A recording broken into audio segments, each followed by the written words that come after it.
Got a little iRacing update today. 2022 Season 1 Patch 3, starting off with the iRacing UI under Connectivity. When you enter the simulator, some of the UI's live data will be paused until you exit the simulator, manually resume the live data, or take a navigation action within the iRacing UI. Pausing this live data will reduce the system resources the iRacing UI consumes in your machine while you are using the simulator. For official series, resolved an issue in the series season schedule where selecting a car from the car selection dropdown was causing some images from the schedule to appear over the dropdown selections. For hosted, resolved an issue where warm-up time for heat race could not be set to 0.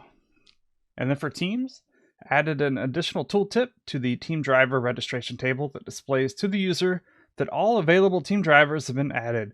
This is specifically to handle the default team case of a single driver on the default team. Tooltips and descriptions of the fair share requirements for team racing have been updated for clarity.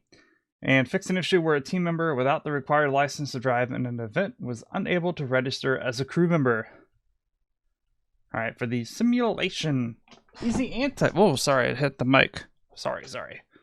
Easy anti-cheat. The easy anti-cheat SDK has been updated to the latest version.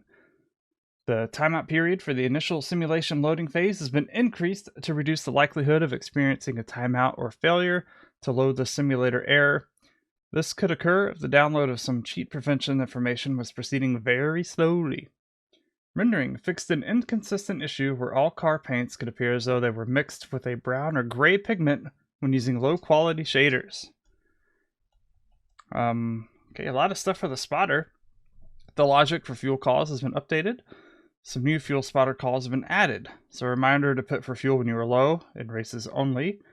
A reminder to get some practice laps in for a valid fuel usage estimate, and practice or test sessions only, and only if the driver has no fuel data from previous sessions and the event is not fixed.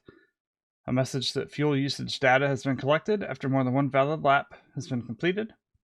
A message about your gridding fuel status, if you have enough to finish or if you'll need more. And fix an issue with the spotter's gridding message. So it looks like the logic for the fuel calls, I don't know, this might finally fix sometimes when you roll off at the beginning of a race for a lap, he tells you to pit because you have no fuel. Maybe that's been fixed.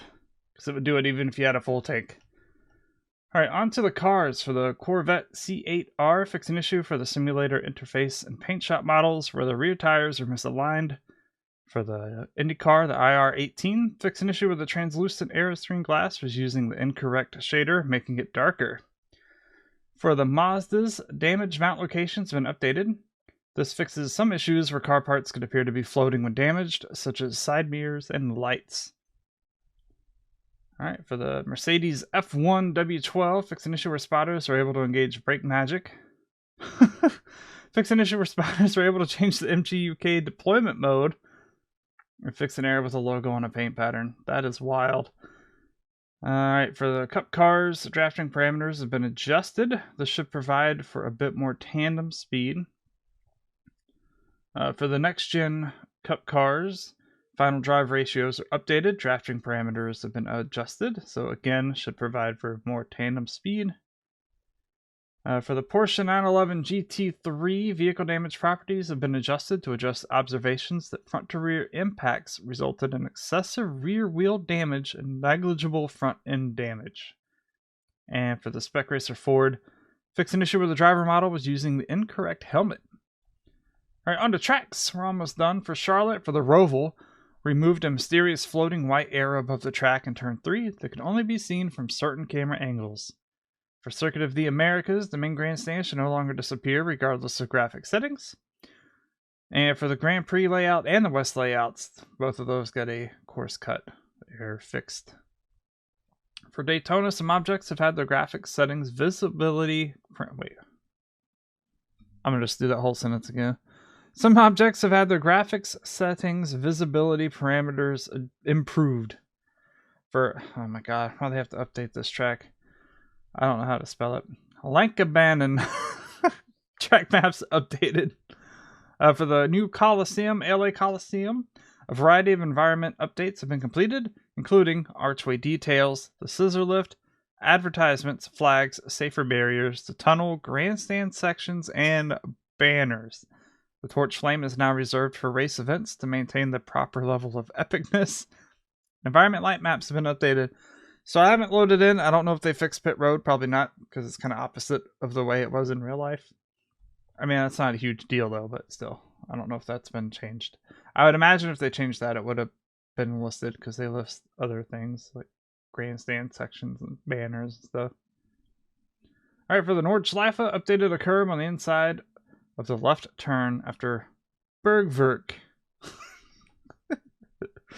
Phoenix, for the oval with the open dog leg. Fix an issue with this track config name not appearing correctly in the NSIM interface. For Suzuka, under the West layout, the number of pit stalls has been reduced to 13, eliminating the pit stalls behind the pit building. Patched a large seam on the hillside that can be seen when the grandstands were set to low detail. Fix an issue where a fence on the backside of a pit building had an oversized collider. For Watkins Glen, under the cup and boot layouts, the penalty for skipping the bus stop has been made more severe. That's good, because I have cheesed that in races, not to any real advantage, really, but I have cut it to help save some stuff before. And it used to work. You could kind of do it, but that definitely did need to be more severe, so that's good.